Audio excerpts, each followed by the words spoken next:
who would prove to be the undoing of the UPA government.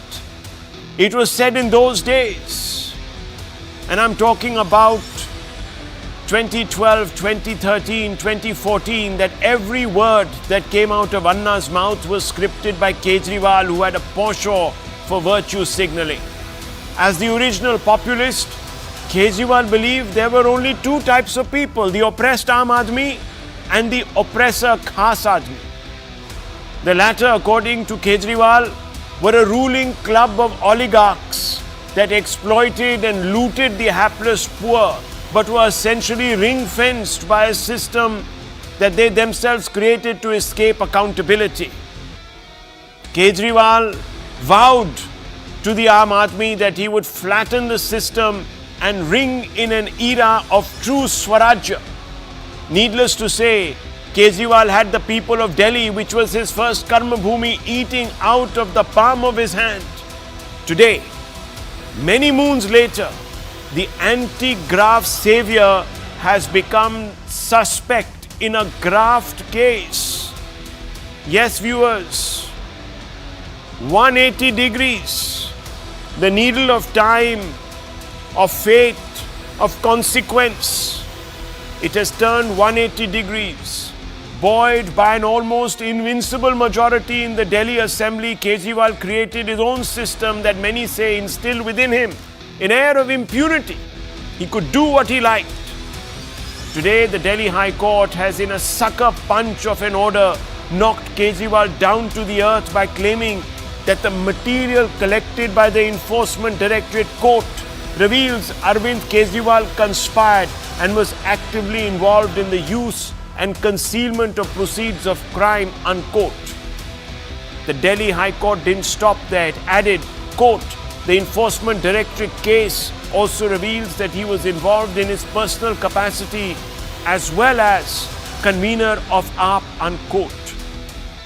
The court further mentioned that the court material included statements of Hawala dealers, a member of AAP, etc., unquote. Now, while the verdict upholding the legality of Kejriwal's arrest is not a final one, and nor is it a confirmation of Kejriwal's guilt, it is worth going over some of the points made by the Delhi High Court.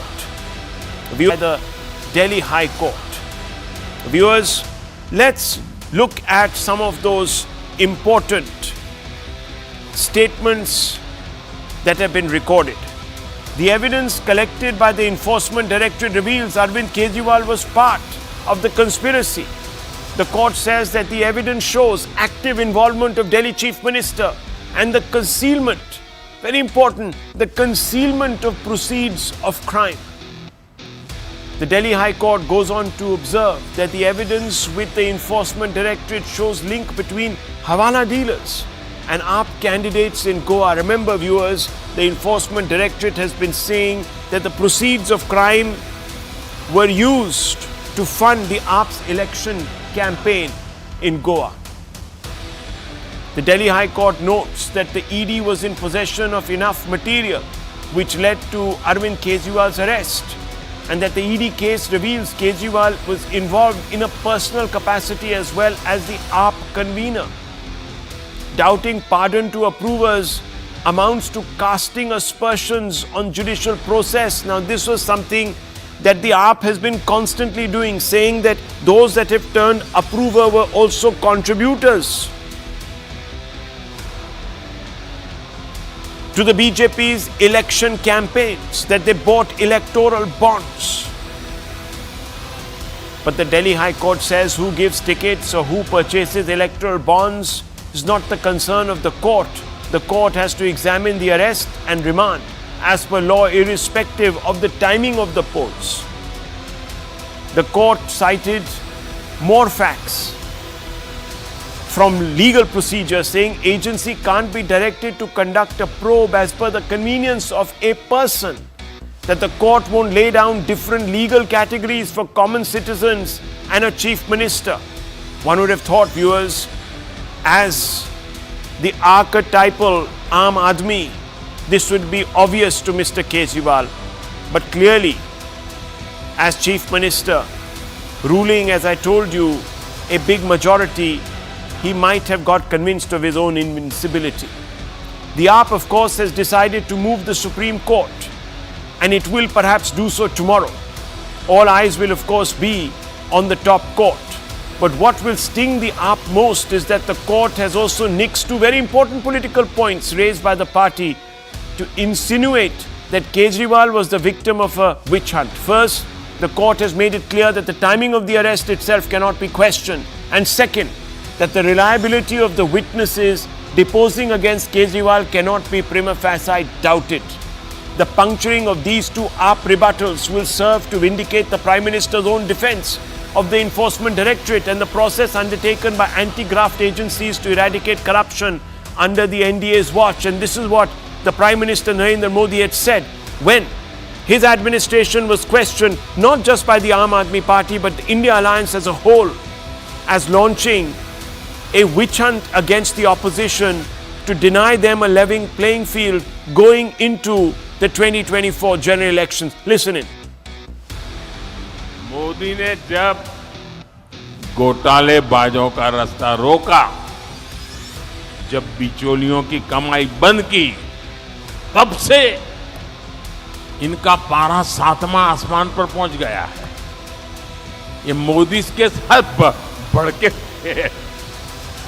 Chhattisgarh में कांग्रेस के भ्रष्टाचार पर आज कड़ी कार्रवाई हो रही है। यहां के युवाओं को जिन्होंने धोखा दिया है, उनकी तेजी से जांच चल रही है। हम नाराज होकर ये लाठी से मोदी का सिर फोड़ने की धमकी दे रहे हैं। और इसलिए मैं कहता हूं, भ्रष्टाचार हटाओ। और वो क्या कहते हैं? वो कहते हैं भ्रष्टाचारी बचाओ। चुनाव की रैलियां नहीं कर रहे हैं, भ्रष्टाचारी को बचाने की रैलियां कर रहे हैं। लेकिन ये सारे लोग कान खोल के सुन ले, ये मोदी को कितनी भी धमकियां दे दें, भ्रष्टाचारियों को जेल जाना ही पड़ेगा। ये मोदी की गारंटी है। Well, viewers, let's not forget that the pictures that you're seeing on the right of your screens are from Tamil Nadu, where the Prime Minister today is in Chennai and he's holding that roadshow. And look at the sea of well-wishers. Now remember that the DMK government in Tamil Nadu, the DMK party, has also been a bitter critic of the Prime Minister's crackdown on corruption, saying that it has been time to the elections. Today, the Delhi High Court has gone out there and defended the process and the procedure employed by the Enforcement Directorate, saying that you cannot determine and dictate the time where you will be answering to the enforcement agencies. So viewers, a big message, and the Prime Minister feeling clearly relieved and vindicated. You can see him there waving the lotus symbol at the crowd, ensuring that the brand of the Bharatiya Janata Party, its emblem, is imprinted on the voter when he goes out there to cast a vote. Now, let's open this up, viewers, because a time of reckoning really for the Aam Aadmi Party. And I want to begin first with Tehseen Poonawala, Huda Zariwala. Of course, we have with us also Sanju Verma and Karan Verma, last but not least. And I want to first begin with you, Ms. Zariwala. Today, there are two things that have happened. And let's first be very clear. This is not a conviction. We are not saying this is a conviction. But it was Mr. Kejriwal who went and said, look, my arrest is illegal. Today, the legality of that arrest has been upheld. From that singular point of view, this is a massive blow, perception blow to the image of Mr. Kejriwal. His arrest is clearly not illegal, neither has it been timed to the election or born out of mala fide, as the court has said. This shows that, well, there is prima facie evidence and it's not looking good for Mr. Kejriwal. Would you not agree, at least today? Well, good evening, Rahulji. Honestly, the remand application, which was rejected by the High Court, is only for the arrest itself and not on the merit of the case as itself. So basically what this goes on to show is that the entire trial is yet to be seen. The ED is yet to prove everything that it is doing tall claims on. I mean, so far we still haven't as yet, let's not forget, seen a money trail or the proceeds of crime. The ED can make whatever tall claims it wants, but then at the end of the day, let's also not forget that it was not able to oppose the bail of Sanjay Singh ji. So clearly, it goes on to show that the ED will keep doing what it keeps doing at the behest of the BJP, and a lot of it is yet to be proven. Also, let's not forget that the PMLA Act, under the draconian law of the ED, in which there is a section 45, which goes on to show that unlike the courts of law, here an accused is not innocent until proven guilty, but it is the other way around. And also the burden of proof falls on the accused. So at this point in time, Arvind Kejriwal ji's bail has not been rejected all of this, by the Supreme Court. All of what you're saying would obviously was raised by Mr. Kejriwal himself and his attorneys in the court, as we know. But there are two statements. Evidence with ED shows link between Hawala dealers and AAP candidates in Goa, which means that there is prima facie a money trail. One. Number two, ED was in possession of enough material which led to Arvind Kejriwal's arrest. So it was not arbitrary that there is material evidence. Now this taken together, ma'am, look, let's be very realistic. Every trial has to proceed in stages. At this moment, prima facie, the evidence that has been adduced by the Enforcement Directorate is enough to suggest that Mr. Kejriwal is a suspect.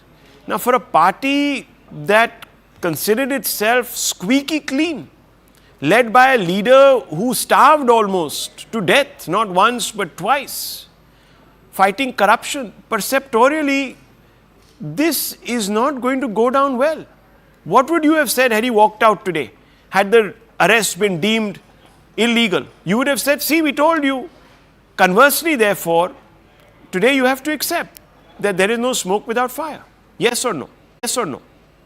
There are two statements that I'd like to quote here. One is by the Supreme Court Bar Association ex-president Dushyant Daveji, who said that the judiciary is clearly under pressure. There's another statement by Justice Chandrachud, who says that the lower courts do not give bail because of special acts. So we should be taking all of these statements. This is not a lower court. This is the Delhi High Court, ma'am.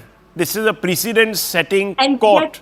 And yet lower than the Supreme Court. So Supreme Court is the final court of authority in the country. And you're saying that the judiciary is under pressure. Absolutely. In this case, we are absolutely saying that. Saurabh Bharadwaj ji. So how did Sanjay Singh then get relief? From the Supreme Court.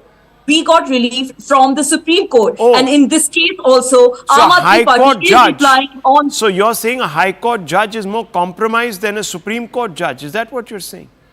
What we are saying is that as of now, an ED, what are you saying? CBI, hang on. When you say that the judiciary, all acting at the behest of the BJP. Fine. The judiciary is under pressure, you're saying.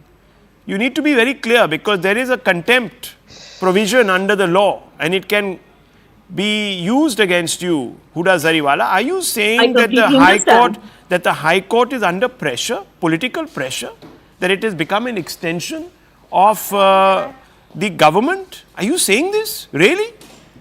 I mean, how else would you justify all the arrests that have been taking place for the past 2 years? This case has been going on for 2 years. One second. You are making a very, very, very, very, very tendentious claim. Let me bring in Hardeep Singh Puri, Union Minister. One second. Let me bring in Hardeep Singh Puri, Union Minister.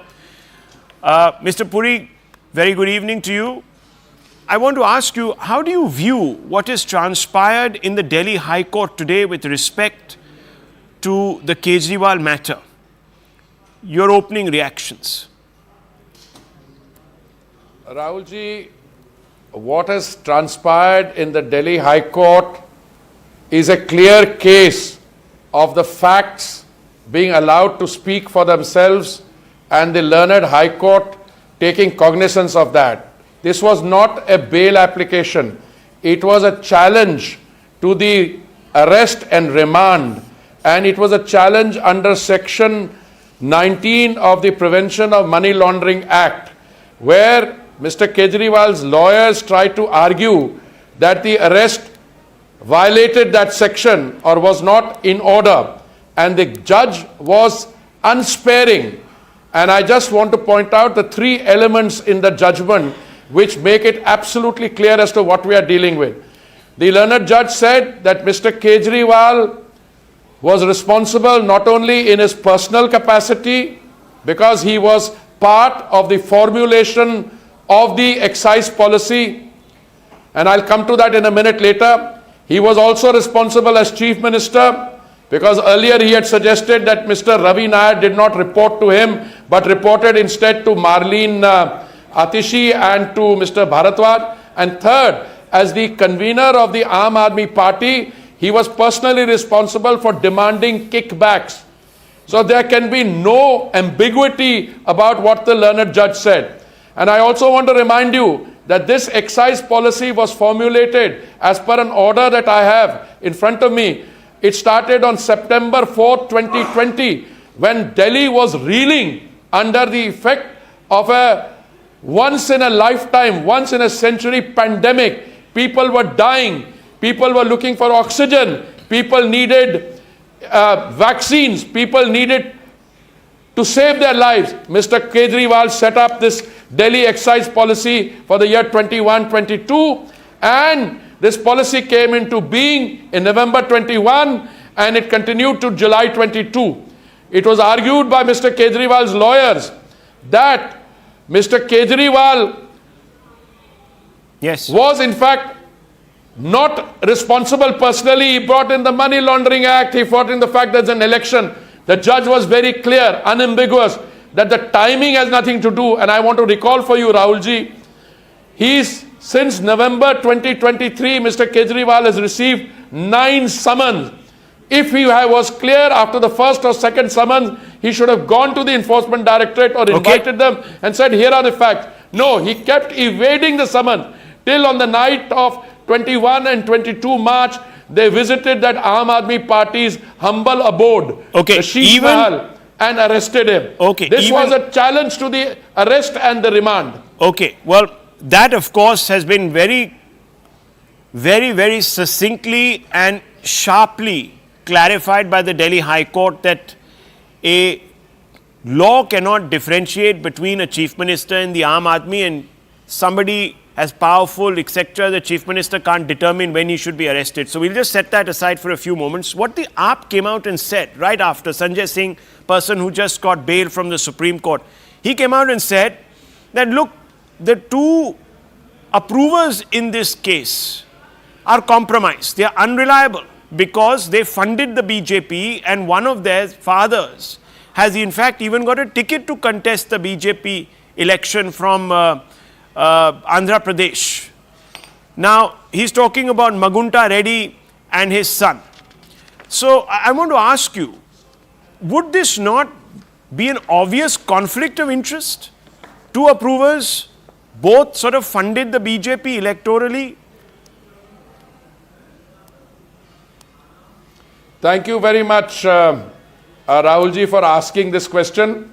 Since we are analyzing or discussing what the learned court said, learned judge said, let me quote to you the exact words. And I read out from this thing called, what is this called? The live law. Yeah. It says, the court, however, made it clear that approval statements are recorded by the court and not by the probe agency to cast, I quote, to cast aspersions on the manner of recording statements of approver would amount to casting aspersions on the judicial process.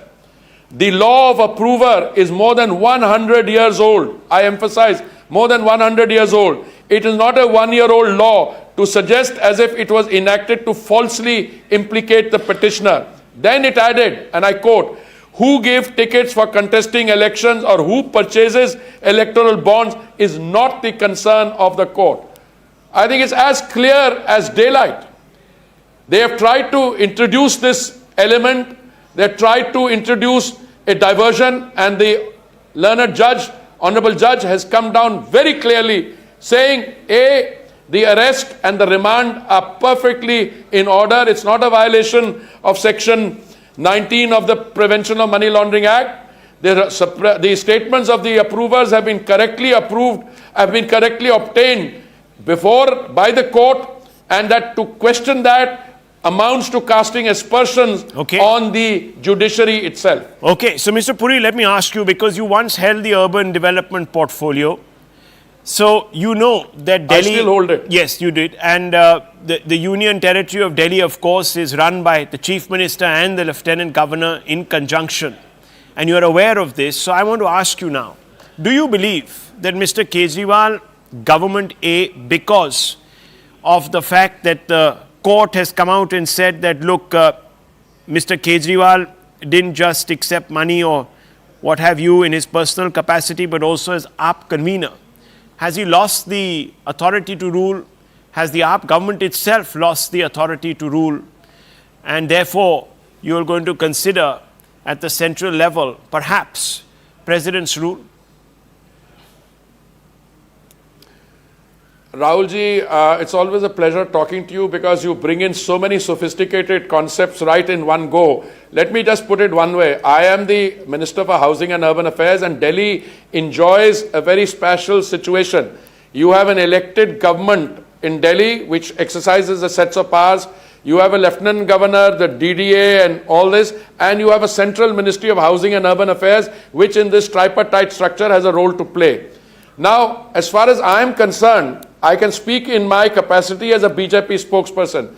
If you ask me, has Mr. Kejriwal lost his credibility? Has he lost the right to remain Chief Minister? My answer, Rahulji, would be an unambiguous yes. I think by any yardstick, any template of political decency and morality, Mr. Kejriwal should have stepped down by now. So that is one. What the central government will do is not for me as a BJP spokesman. I am not appearing here in my capacity as a union minister. The central government is larger, and I think the central government will take the call whenever it is required to. Today, all I would say is, in my capacity as a BJP pravakta appearing in your show, I would say, I think he has forfeited that right. He has lost the credibility, and I think for him to continue to try and govern Delhi, a task which he did not acquit himself with distinction even when he was not behind bars, I think he has lost his credibility, and I think he should step down. But that's my view as a BJP spokesperson. What action the central government is, because you spoke about President's rule, that's above my pay grade. That's something the central government has to address. Okay, final question, political one. In case he says that, look, I'm going to resign as Chief Minister, but my wife or someone else from the AAP will continue in my stead, would that be acceptable, Mr. Puri, to you? First of all, I think again your question has two parts. One is his wife or someone else. Well, from whatever we've seen, Rahulji, we have an interesting situation. We have an interesting situation in which the wife is now beginning to assume a larger political role. And if I may be allowed to say, I had said this several weeks ago, that this is another Rabri Devi ji in the making. She is becoming a new Rabri. Now, whether she sits and first she invites Kalpana Soren ji to her house, to that common abode called the Sheesh Mahal, they gale mile, then wo bhrashtachariyon ke saath gale mile. That is a role that they will have to take the decision. Now, whether it is her or someone else who assumes the role of Chief Minister and what kind of a role they want to play in the political process is not for me to comment. Therefore, your question, would that be acceptable? I'm going to duck that. Because what is acceptable to me may not be acceptable overall. Okay. I think people have to make the judgment. But I am very clear. I think they've transgressed, crossed all lines of propriety and political decorum. And I think it's about time that Mr. Kejriwal starts preparing for the trial in right earnest and not politically victimizing it and playing Chief Minister and playing the victim card both together. Well, the irony certainly won't be lost on lots of people, including those who are AAP voters. Mr. Puri here was a savior, presented himself as an anti-graft savior, and today he's a suspect. Well, we leave it at that, Mr. Puri. Very interesting days ahead for the Union capital. Viewers, very interesting days. How will this sort itself out? Thank you, Mr. Puri. Let's just go back to some of the panelists we've had on the show, and I want to bring in very, very quickly Tehseen Poonawalla. Mr. Poonawalla, now this sort of puts also the Congress in a bit of a dilemma. You're a partner of the Aam Aadmi Party that at one time you would say was the B team of the BJP. And today the Chief Minister, who was seen to be an anti-corruption crusader of unimpeachable, moral authority, etc., is a suspect. And not just a suspect as in, someone who was pulled in, etc., but the evidence shows, and I'm quoting the court, the active involvement of Delhi Chief Minister in concealment of proceeds of crime. Mr. Makan is right from your party. And I know that he's a mentor of yours. No, he's How not. right Ajay Makan got this? He's not my mentor. How right Ajay Makan got this? How right Ms. Dikshit's son, Sandeep Dikshit, got this?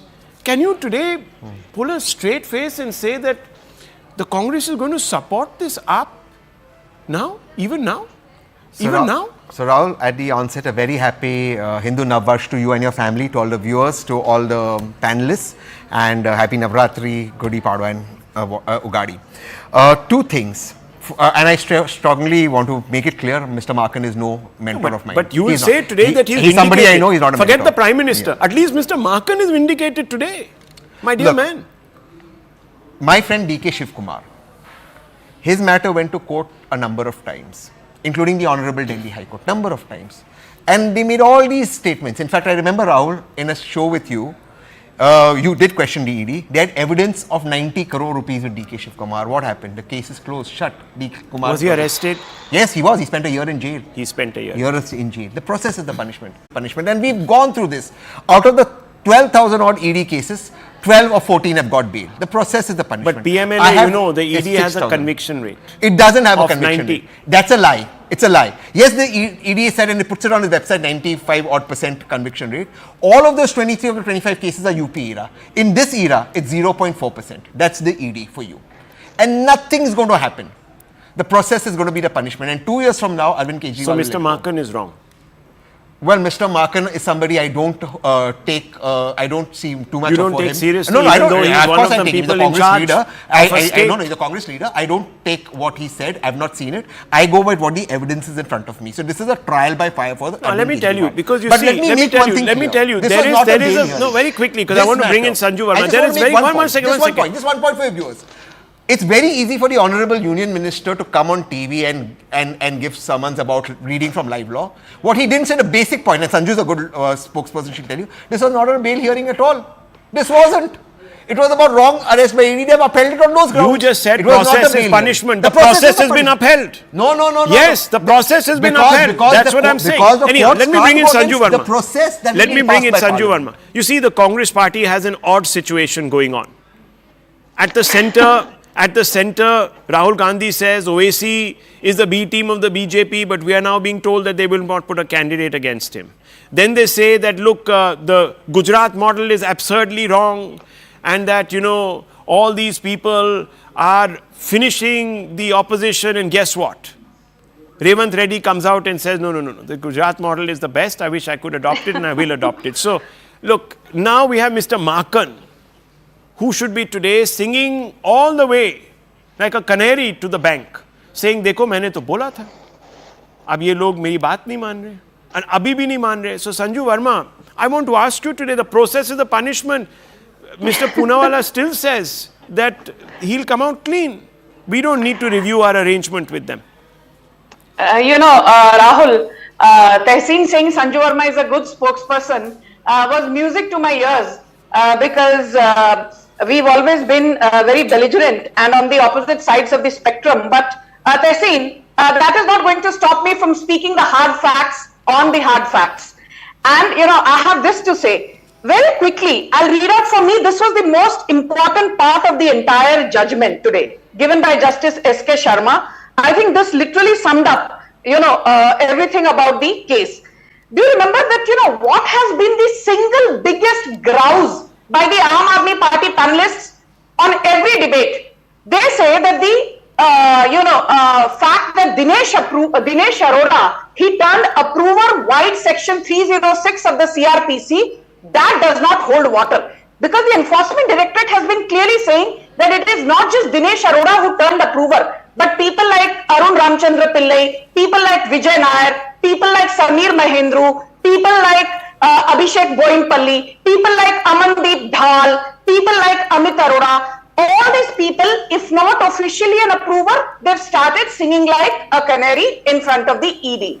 Now today, Justice Swaramkant Sharma clearly said that people who blame the ED, he may not have worded it, said it in as many words, but he said कि approver की statement ये judicial magistrate लिखता है. He said it in Hindi. Approver की statement investigating agency या enforcement directorate नहीं लिखता है. Which means he indirectly said that people who claim that the enforcement directorate is a handmaiden of the Modi government, they are barking up the wrong tree, because if, say, a Dinesh Arora has turned approver wide section 306 of the CRPC, his statement holds good as per the Indian Evidence Act, because he is given that statement in front of a judicial magistrate who has recorded his statements. The Enforcement Directorate has not been recording the statements of approvers. It is only doing its job, which is that of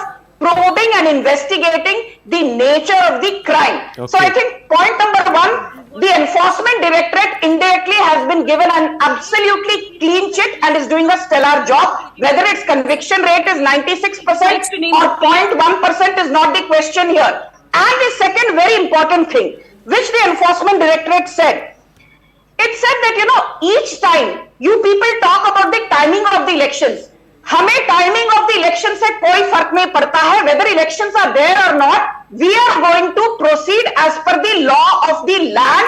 And the third very important statement by Justice S.K. Sharma was that, Abhishek Manu Singhvi said, why Magunta Reddy's father has now joined the BJP-led NDA alliance. And Magunta Reddy, the son Raghav Magunta Reddy, he's an accused, and he's also turned an approver, so his statements lack the conviction, because he's an interested party now since his father is in the NDA. What did Justice S.K. Sharma said? We are not concerned who is giving ticket to whom, who has joined which party, whether Raghunta Reddy has joined a party or his father has joined XYZ. Okay. We are only concerned. Yeah. We are only concerned with upholding the process. True. The process is supreme. Yes. The process is not the punishment. The court might be, of course, going completely by the process, but you would agree, Sanju Verma, it doesn't really look good. One second. Justice also needs to be seen to be done. It doesn't look good.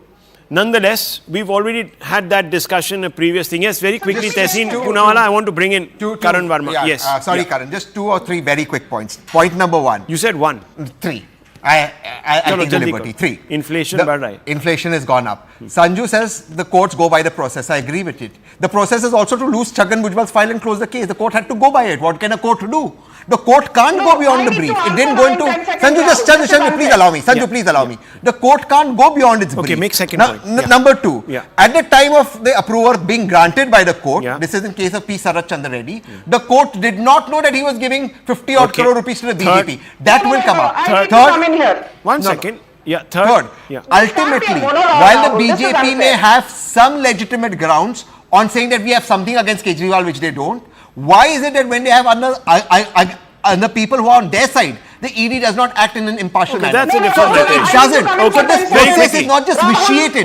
This process is guided by the BJP. Deliberately Sanju Verma, quick one. And Karan Verma comes in. Yes. Yeah. Rahul, I completely am amused. I'm not agitated by Tehseen Poonawala's hypocrisy. When the Supreme Court dismissed the money laundering case against DK Shivkumar, Tehseen Poonawala sits on Rahul Shivshankar's show and says, Sab changa si, Supreme Court has done a superior job. The same Bombay High Court and Supreme Court, they have dismissed the case against Chhagan Bhujbal. They dismissed the case against Ashok Chavan, who incidentally took oath as the Rajya Sabha member of the BJP. Why is it that when Ashok Chavan is given a clean chit, you have a problem? When Chhagan Bhujbal is given a clean chit, you have a problem. But when DK Shivkumar is given a clean chit, you say, oh, everything is fine in La La Land.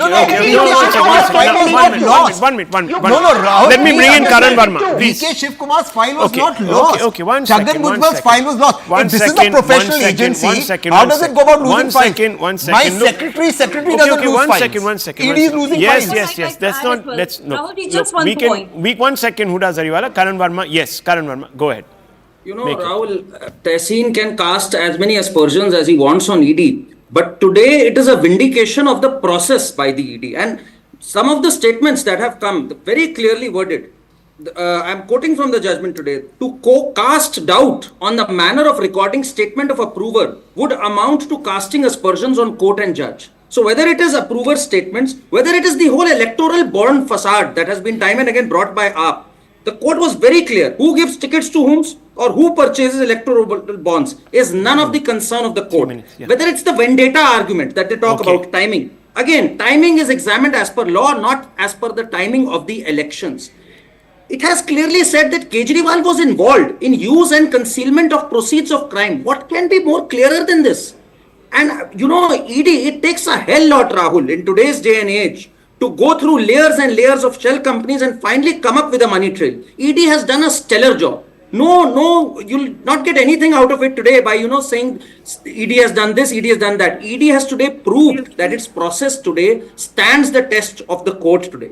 And, Tehseen, it's very rich for him to say that, we'll stand with AAP. It was Anil Kumar Chaudhary, their State Pradesh Adhyaksh, first letter, 3rd June 2022, who shot off the first letter, official complaint, saying that Arvind Kejriwal and Aam Aadmi Party is involved in the liquor scam. Pawan Khera said, kal ko agar pakde gaye, pura shray hame jana chahiye, on 12th March 2023. So, how can the Congress, after doing all this, be holier than thou and align with AAP, when this has come from the courts? Well, hypocrisy all around, viewers, but let me tell you, tomorrow the matter might be heard by the Supreme Court. 1 second, Miss 1 second, Miss Huda, time is up. Which has said there is Time is up. Supreme Court will hear this matter. That's the only reason why we're exercising restraint. Remember also, viewers, that the matter has been concluded on the legality of the arrest, not still on the bail, and it hasn't gone into the merits of the matter. But the observations are striking. And they complicate matters. Certainly when it comes to the AAP ascribing to itself this halo of morality, that becomes difficult to claim. I'll take a quick look at another big story, viewers, and then we'll go to a break right after that. But the hunt for 400 power has brought the Prime Minister, and you can see him on your screens, to battleground Tamil Nadu. The NDA's #1 vote catcher is in Chennai South, campaigning to rewrite the record books in an effort to establish the BJP as a durable anti-Dravidian pole in Tamil Nadu politics. The PM's roadshow and events over the next 2 days will take him to 6 constituencies that the BJP believes it has a chance to wrest from its Dravidian opponents. Chennai South is one of them. Tamisai Soundarajan is contesting from there. There's Chennai Central, Vinod Selvam. There's Coimbatore, that K. Annamalai, who is the mascot of Tamil Nadu BJP as the state chief, is contesting from Pollachi, K. Vasantarajan. Nilgiris, L. Murugan, Kanyakumari, Pon Radhakrishnan, a former minister. He's also contesting from there. These 6 seats are being identified. They're on the Prime Minister's radar. The BJP has spent the last couple of years putting a plan in place to stand on its own feet in Tamil Nadu. What has it done? It has enacted the 3 C's formula. The coalition game. It has entered into pacts with PMK and AIDMK, splinter groups. Insiders say this may help the BJP in the northern and southern parts of Tamil Nadu. It is contesting the western belt on its own steam, since Annamalai hails from the region and belongs to the dominant Gounder caste. Then, of course, is the cadre creation. In 2021, the party made changes in the state organization. In 2021, it replaced L. Murugan with ex-IPS K. Annamalai as Tamil Nadu unit chief. In 2022, the BJP started building its workforce in the urban centers. It's very systematic. It contested the urban local body elections alone. It captured about 5.63% of the votes from Kanyakumari, Vilavankode, Kolachal, Tirunelveli, Sivakasi, Salem, Coimbatore, Tirupur, Chengalpattu and Kanchipuram. Then of course the third C, viewers, caste equations.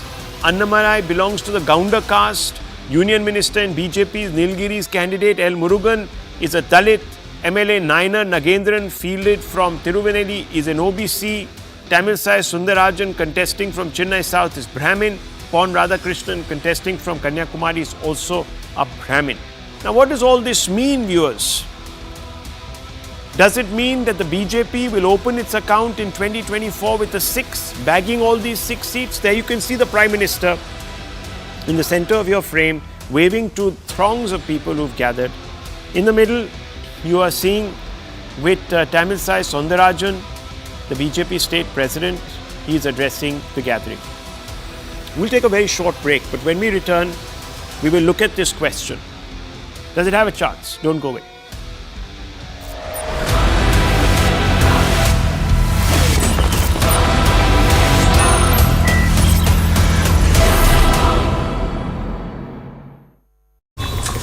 देश के विभिन्न हिस्सों में नववर्ष मनाया जा रहा है।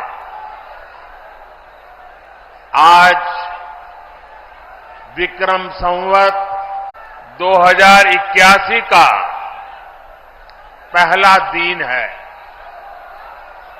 मैं समस्त देशवासियों को गुड़ी पड़वा, उगाड़ी, चेटीचंड,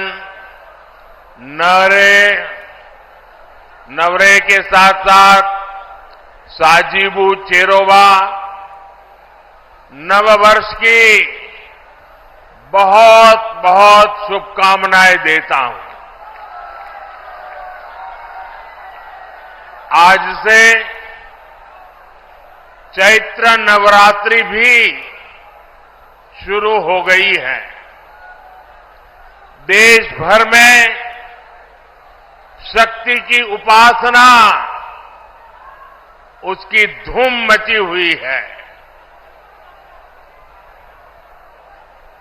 नवरात्रि का पर्व हो, हर कोई भक्ति में डूबा हुआ हो, शक्ति उपासना में जुड़ा हुआ हो, ऐसे समय इतनी बड़ी रैली, ये अपने आप में गजूबा है।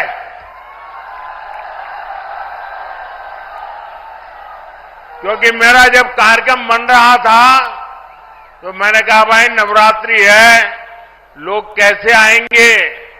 उन्होंने कहा साहब बस आप डेट दे दीजिए। और इतने कम समय में नवरात्रि के पावन पर्व पर भी इतनी बड़ी तादाद में आप हमें आशीर्वाद देने आए। इस पावन अवसर पर बड़ी संख्या में शक्ति स्वरूपा माताएं, बहनें, बेटियां हमें आशीर्वाद दे रही है।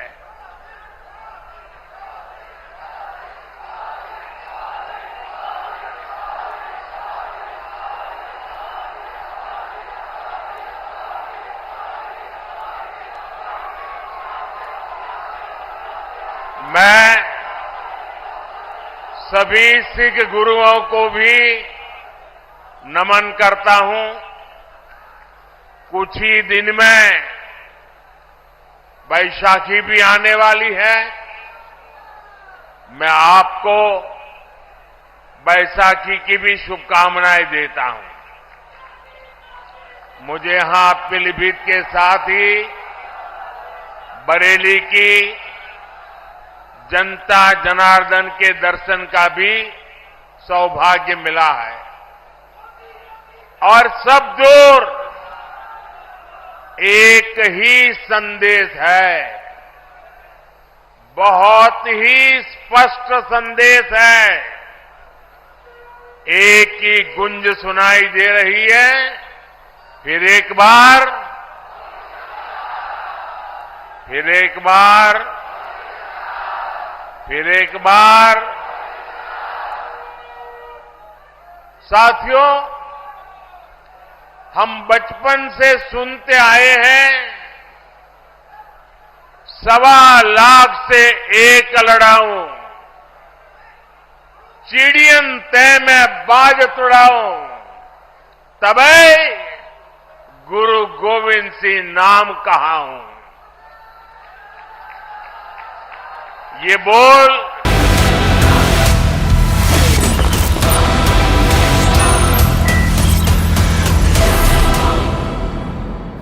Viewers, on your screens is the Prime Minister. The Prime Minister is in Chennai. He is trying to cement the BJP's claim to at least 6 seats in Tamil Nadu. And over the next 2 days, he's going to visit those seats. And I want to ask Bhanuchandra Nagarajan first, as well as Dr. Sumansi Raman, what are the chances? What are the prospects of the BJP? Mr. Nagarajan, first you're a public policy advisor, but I've been seeing you doing a lot of videos, etc., etc. What's your gut feeling? Good vote share but 0 seats, or both? See, the first objective of the BJP will be to get at least 20% vote share. That is the number one objective. By doing so, they will become the second pole in Tamil Nadu politics. The seats that they get will be icing on the cake. But there are chances for up to 6-7 seats that the BJP can hope for. They have very strong candidates. But the minimum I think they will get is at least 2 seats. See, the strategy that the BJP has taken up is wave plus alliance. You have given a 3 C's paradigm.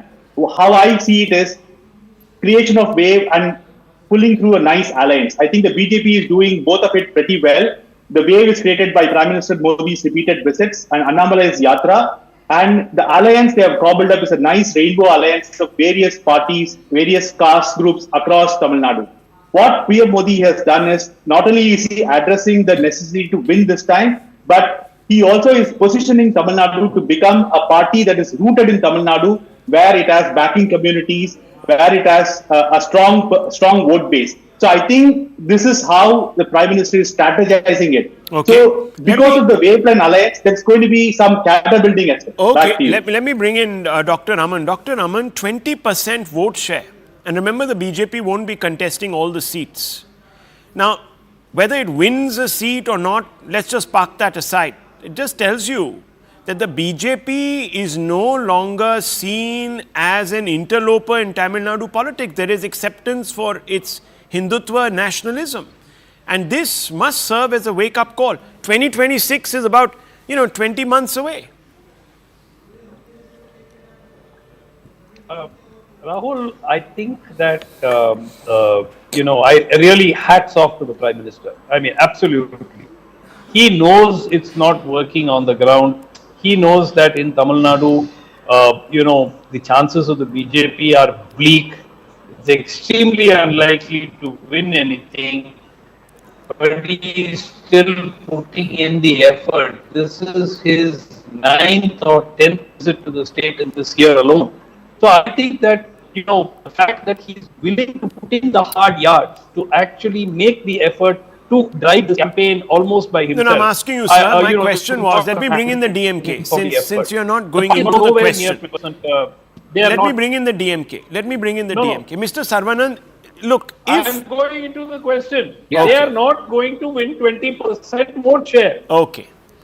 You believe that is an overestimation. Okay. Let me bring in Mr. Saravanan. Mr. Saravanan, even if the BJP were to win double-digit vote share in Tamil Nadu, it shows that there is resonance for Hindutva nationalism, that your Dravidian wall is beginning to show some cracks. It may not win any seats, but would it not at least underline a residual support for the BJP's ideology?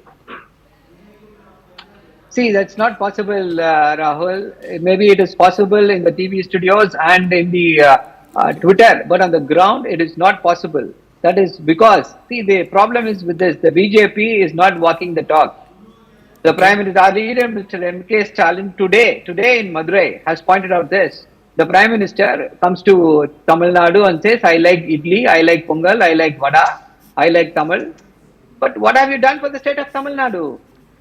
For Tamil, you are spending 74 crores, and for Sanskrit, you are spending 1,600 crores, and for just appointing Hindi teachers across the country, you are spending 80 crores every year. So, where is the respect for the people of Tamil Nadu? This is the question, the most important question our leader, Mr. M.K. Stalin, has been asking again and again. There is no respect for the people. What has the BJP done? What has the BJP done as a scheme? Any one single scheme for the state of Tamil Nadu? Okay. Has the BJP done that? Sanju Verma, there is no respect that this is all a facade. Put the facts out. I want you to list some facts that can discredit what Mr. Sarvanand is saying, if you have any. Of course, I have more than what Saravanan can digest. Let me quickly come to the main point. First and foremost, we've always been told, in Rome, do as the Romans do. You know, sometimes small gestures give out a very loud and clear message. Be it always wearing a veshti whenever he's in Tamil Nadu, or for that matter, that he ended prior to the consecration of the Ram Temple on January 22nd, 2024. Prime Minister ended his 10-day yatra where he visited all the key places. DMK saying that is lip service. Yes, I'm coming to that. I will very quickly list out events. Forget about the fact that Prime Minister visited the Ramanatha Swami temple at Rameshwaram, or the Ranganatha Swami temple at Tiruchirappalli, or Arichal Munai at Dhanushkodi. Listen very carefully now, Sarvanan, and don't heckle me when I'm talking. These are some of the biggest projects. Either the project has been approved, or the project is work in progress, or the project is coming close to fruition. Listen carefully. Bengaluru-Chennai Expressway, Chennai Peripheral Ring Road, Nagapattinam-Tuticorin Highway, Chennai Metro Phase 2, Surat-Chennai Expressway, Hosur Airport, Bangalore-Hosur Interstate Metro, Chittoor-Thachur Expressway, Hydrogen Terminal at Nagarcoil, 17,400 crore projects for renovation of inbound and outbound railway lines from and to Thuttukudi. And the last but not the least, the most important point is this. What happened in 2020-23, which devastated the economy of Tamil Nadu? It was a cyclone called Michong. And do you know something? It was the National Disaster Response Force, which comes under the NDMA. And the NDMA, the chairperson is Prime Minister Modi. Stalin, Udayanidhi Stalin, Senthil Kumar, Senthil Balaji, T.R. Balu gave up on the people of Tamil Nadu. Prime Minister Modi's NDRF. Prime Minister Modi's NDMA. Let me quick, Mr. Sarvanan, very quick one. Quick riposte and Tehsil Punala with the last word. Yes. Whatever she had said, everything will never happen. Everything is only in paper. And with Metro Rail, second phase, it is the Tamil Nadu government which is spending the money. The union government has not paid last year 9,000 in 10 days. In 10 days. Okay, no fighting, please. I'll have to lower everyone's fadas. Please, no fighting, please. Let's not speak over each other. In 10 days, viewers, the first vote will be cast. How many seats? Come on, Tehsil Punawala. You have been always suggesting 0-0. How many seats? Come on. The BJP is contesting 23. I think the BJP chance, why 6 seats, or as they said, let them win all 23 seats. This will be as true of the BJP as giving 2 crore jobs a year, as getting petrol to 40 rupees, as getting dollars to 40 to a dollar. The BJP is winning as many seats as the Honorable Prime Minister's press conferences. Zero. Well, zero in Tamil Nadu. Zero. Okay, zero. Let's leave it at this, viewers. There's a lot to talk about, and we will be talking about Tamil Nadu for the next 3 or 4 days as this election now heads towards a denouement. Short break.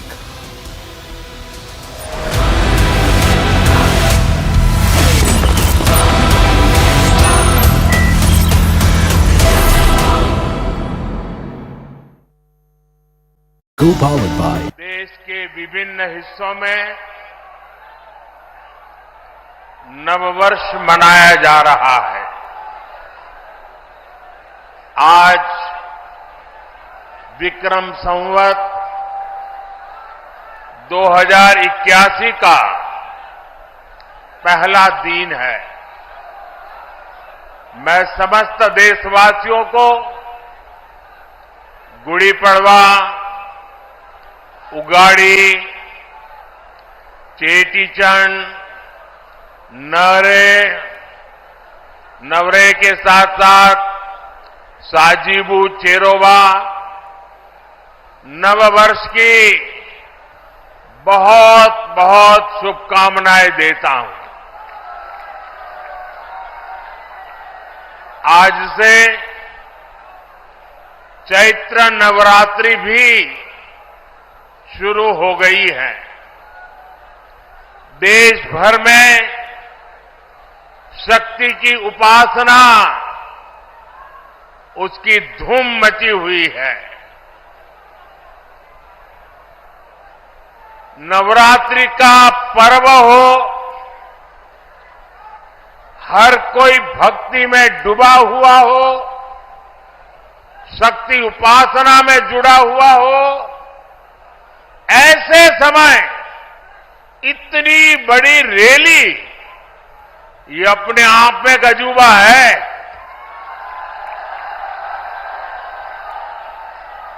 क्योंकि मेरा जब कार्यक्रम बन रहा था तो मैंने कहा भाई नवरात्रि है, लोग कैसे आएंगे। उन्होंने कहा साहब बस आप डेट दे दीजिए।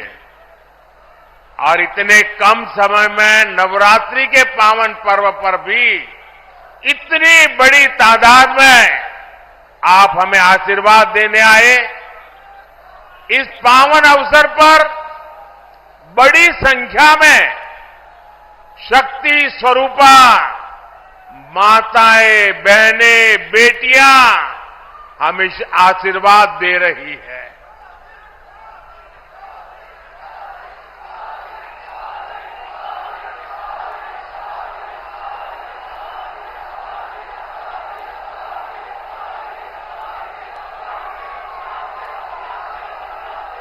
मैं सभी सिख गुरुओं को भी नमन करता हूं। कुछ ही दिन में बैसाखी भी आने वाली है। मैं आपको बैसाखी की भी शुभकामनाएं देता हूं।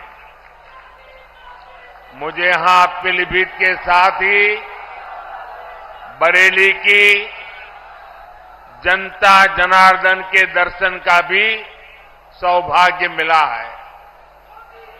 और सब दूर एक ही संदेश है, बहुत ही स्पष्ट संदेश है। एक ही गुंज सुनाई दे रही है, फिर एक बार, फिर एक बार, फिर एक बार। साथियों, हम बचपन से सुनते आए हैं, 1.25 लाख से एक लड़ाऊं।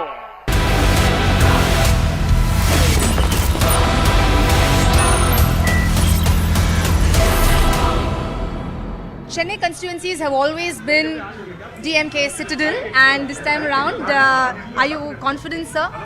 See, I think this time, once again, the record be broken by the DMK alliance, the India alliance in Tamil Nadu, under the able leadership of the MK Stalin. We are very, very confident of winning all the 40 MP constituencies, including Puducherry. And then Central Chennai has been a prestigious bastion of DMK right along. And this time, people have been seeing the work we have done in the last 5 years, how we have been with the people for all the good and the bads, and we stood with them. And they have already given me a resounding reception wherever we went. I'm sure, once again, people of Central Chennai will vote for DMK. So what are the issues that you will be raising while you're campaigning? What are the key narratives that the DMK has set for 2024? For the last 10 years, no work has been done. In fact, the Elephant Case Bridge, I had to personally fight for 5 years. And we got it open because the corporation part was done. But whereas the railways part was delayed for 5 years. And they opened only one side of it. So everything is a big hoax. This union government seems to make announcements but not do anything. Even when the floods came, when our Chief Minister asked for floods, but no, not a single one.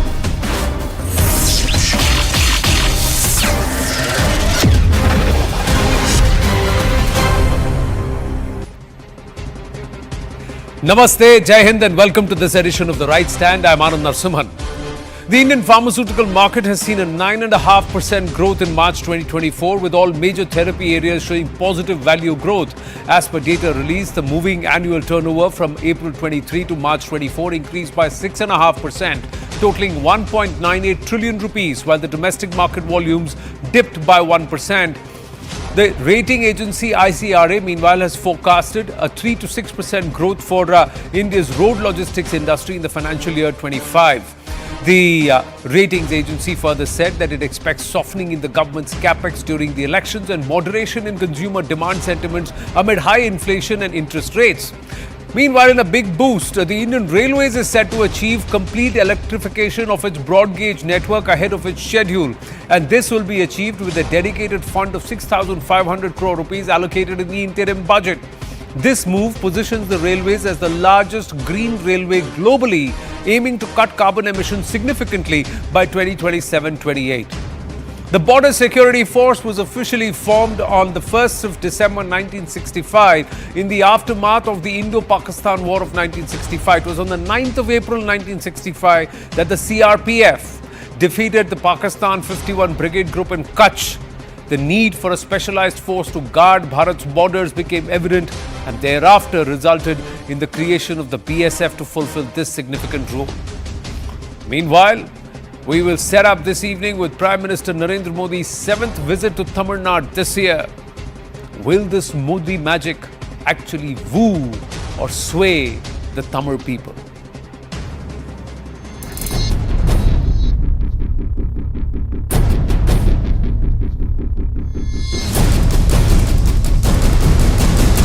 आप सब लोगों ने मिलकर के कांग्रेस को पूरी तरह साफ कर दिया।